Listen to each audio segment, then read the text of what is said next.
Hello, and welcome to another Rank Rouge unit of the week. And today we're taking a look at the SDKFZ 250/7 81mm mortar half-track. I already talked about the SDKFZ 250 in other videos. Essentially, long story short, it was a smaller, lighter half-track compared to the 2.5 run for accommodating different rows when you didn't need an extremely large half-track. But like with all the German half-tracks, the Germans decided to mount all sorts of weaponry on top of them or inside them. In this case, the /7 model of the 250 was the 81mm mortar variant. There was also a second variant of the /7, which acted as an ammunition carrier for the mortars in question. In-game, the 250/7 is an 85-point mortar half-track, available to the 5th Panzer, 21st Panzer, 116th Panzer, Panzer Trophy SS Panzer, and Grossdeutschland divisions.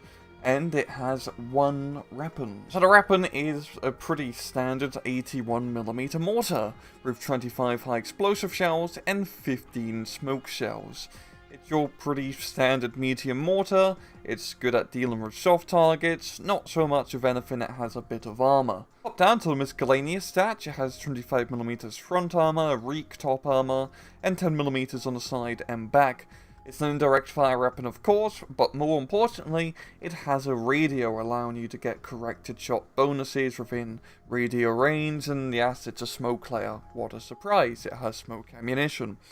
Anyway, its off-road speed is 52 kilometers, its on-road speed is 75 kilometers, it has medium stealth, and good optics. So, in battle, if you've been watching any of me or Khan's casts for, let's say, the past year or so, you know that we complain a lot about people not using artillery, and that we like artillery, especially mortars. I think mortars and mortar half-tracks are some of the best units in the game that you can take. And the reason being is that mortar half-tracks are extremely versatile units and pretty affordable at yet.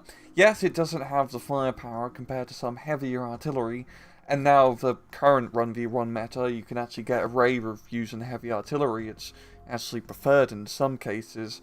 But even then, this 81mm mortar half-track still has a pretty good role. And that role is mainly just dealing with soft targets in a rather quick fashion.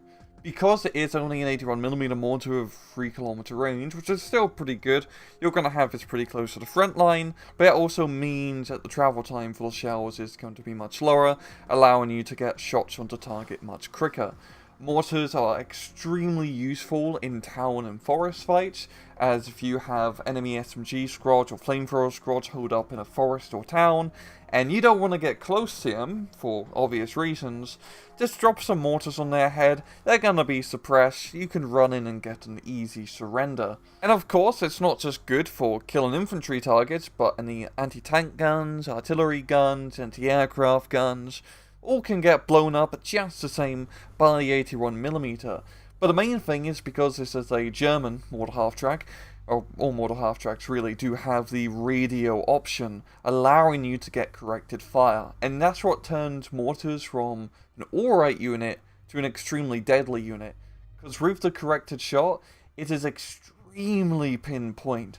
You can very easily kill and suppress enemy units with just a few shots, because those shots are going to land right on target. There is also the 251 version of the mortar half-track, and both are good choices and pretty much the same.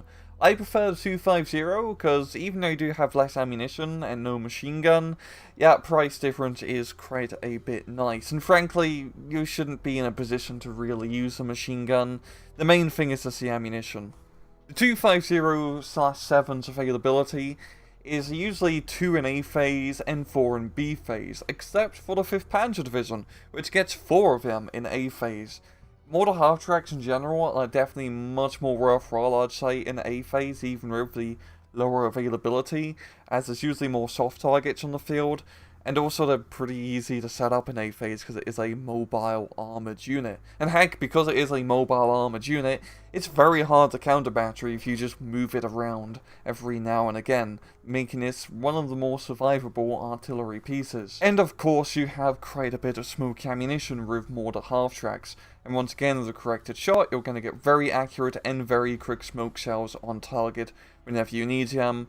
And I don't think I really need to explain more why smoke is good. It really differentiates the good players from the great players in who can use their smoke effectively. So overall, mortar half-tracks and the 250/7 in particular are fantastic. They're great.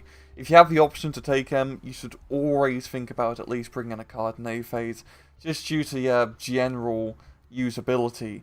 Yes, they are a little bit more on the expensive side compared to regular mortars, but that radio corrected shot makes an absolutely huge difference in their effectiveness in terms of just blowing people up.